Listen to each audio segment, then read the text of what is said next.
Club Shivganj शीतल टोला आरा की 25वें साल की भक्तिमय प्रस्तुति।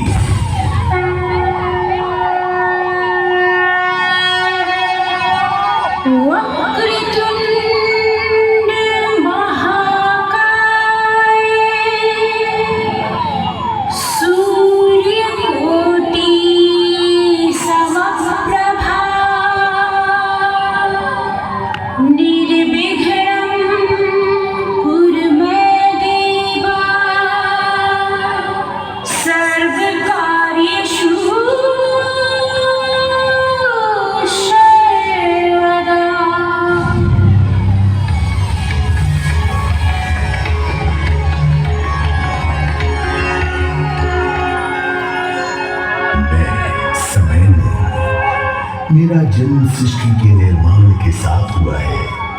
मैं पिछले युग में था, इस युग में हूं और आने वाले सभी युगों में रहूंगा। अनंत काल से पृथ्वी पर राज करने के लिए लड़ाइयां जारी रहती है। ये जो कथा सुनाने जा रहा हूं, इसकी घटना मेरे आंखों के सामने घटी थी। हुंड नामक असुर ब्रह्मदेव से वरदान मांगने के लिए पर्वत पर कठोर तप कर रहा था। ओम ब्रह्मदेवाय नमः। ओम ब्रह्मदेवाय नमः। ओम ब्रह्मदेवाय नमः। ओम ब्रह्मदेवाय नमः। मैं तुम्हारे कठोर तपस्या से अत्यंत प्रसन्न हूं। आंखें खोलो, आंखें खोलो, मैं तुम्हारे समक्ष प्रकट हुआ हूं।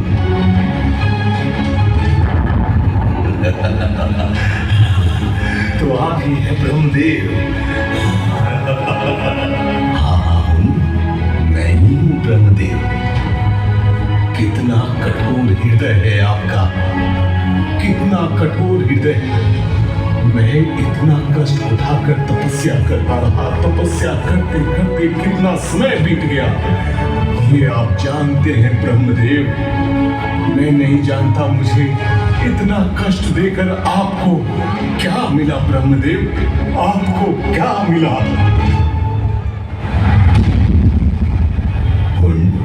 तपस्या जितनी लंबी और कठोर होती है, वरदान उतना ही उत्तम मिलता है। तो ठीक है, मुझे अमरता का वरदान दीजिए। नहीं, ये अमरता का वरदान मैं नहीं दे सकता। कुछ और वरदान मांगो। तो ठीक है, मुझे तीनों लोकों का राज्य दे दीजिए और एक ऐसा अतुल्य बल दीजिए जिससे मैं किसी से प्रतिशोध का बदला ले सकूं। तथास्तु।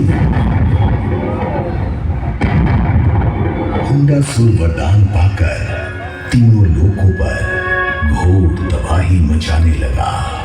एक बार पार्वती की पुत्री अशोक सुंदरी पर्वत पर टहल रही थी, तभी हुंड की नजर उस सुंदरी पर पड़ी।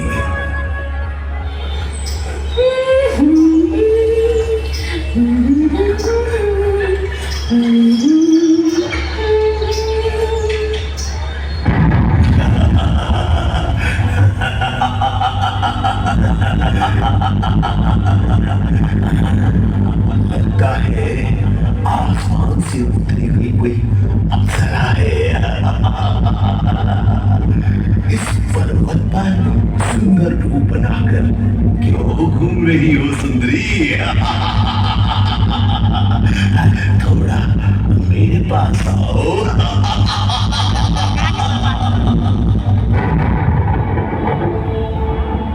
तुम कौन होते हो, मुझे अपने पास बुलाने वाला? अब तुम्हारी सुंदरता देकर हुंड का ये मुंड तुम्हें पत्नी के रूप में प्राप्त करना चाहता है। क्यों, क्या हुआ सुंदरी? अपने भय को छुपाने के लिए तुम मुस्कुरा रही हो ना? उनके समक्ष तो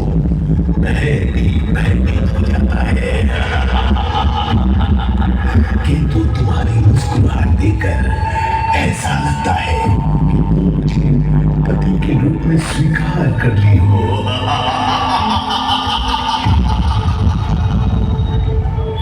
ये तो साहस फिर मत करना हुंड।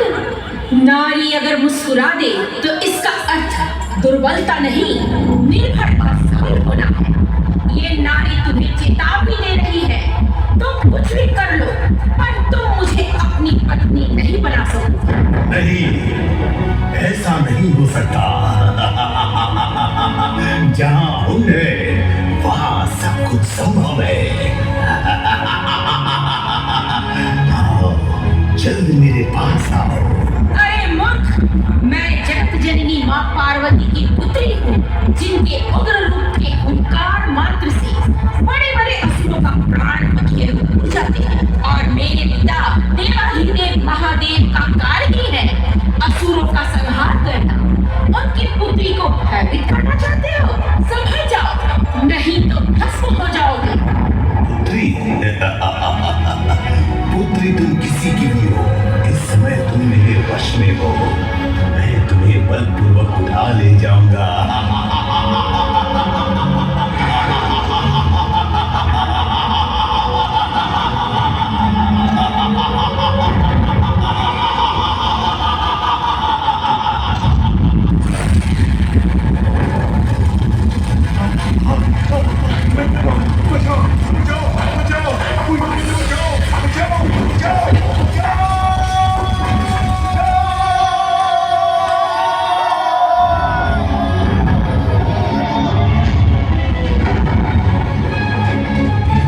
असुर सेनाओं, हुंड का आदेश है, पृथ्वी पर जितनी भी स्त्री अथवा पुरुष मिले उसे मार काट कर तबाही मचा दो।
ये 10 भुजा वाली स्त्री कौन है? मैं तुम्हारी काल बनकर आई हूँ हुंड। संभल जा, लौट जा। ओह, तो तुम 10 भुजा दिखाकर मुझे डराना चाहती हो।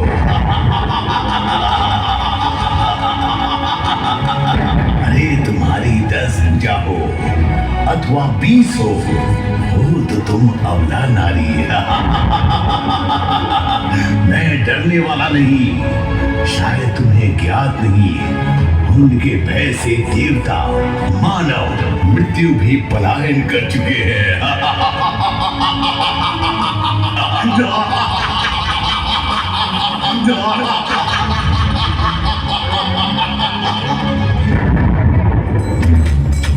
मूढ़मती हुंड, दुर्बुद्धि ने तेरे विवेक का हरण कर लिया है। तेरे आंखों पर दंभ और अहंकार की पट्टियां बंधी हुई है। इसलिए मैं तुम्हें चेतावनी देती हूँ, तू पाताल लोक चला जा। मैं तुम्हारे सभी अपराधों को क्षमा कर दूंगी।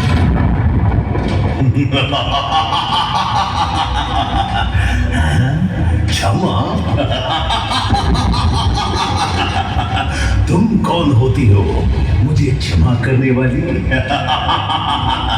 क्षमा की याचना तो सदैव देव, गंधर्व तथा मनुष्यों ने हमारे पैरों पर नाक रगड़ रगड़ कर क्षमा की भीख मांगी है। यदि क्षमा मांगनी है तो तू हमारे सामने हमसे क्षमा मांग, मेरी अर्धांगी बन जा। जानती है क्यों? क्योंकि जहां हुंड है वहां कुछ भी असंभव नहीं।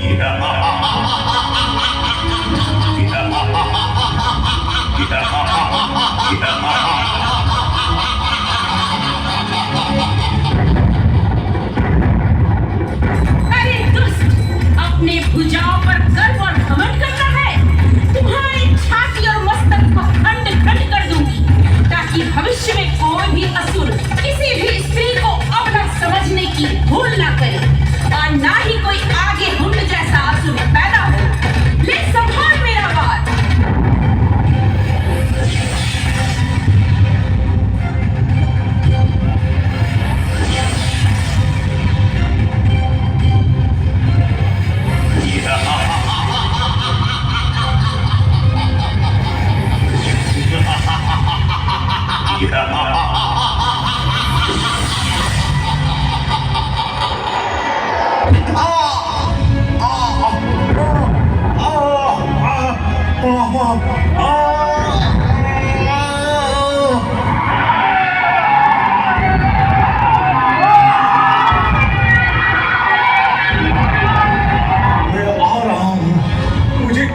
करना माँ, मैं अधर्मी हूँ, पापी हूँ, नीच हूँ। मुझे आवागमन से मुक्ति देना माँ। जय माँ, जय माँ, जय माँ।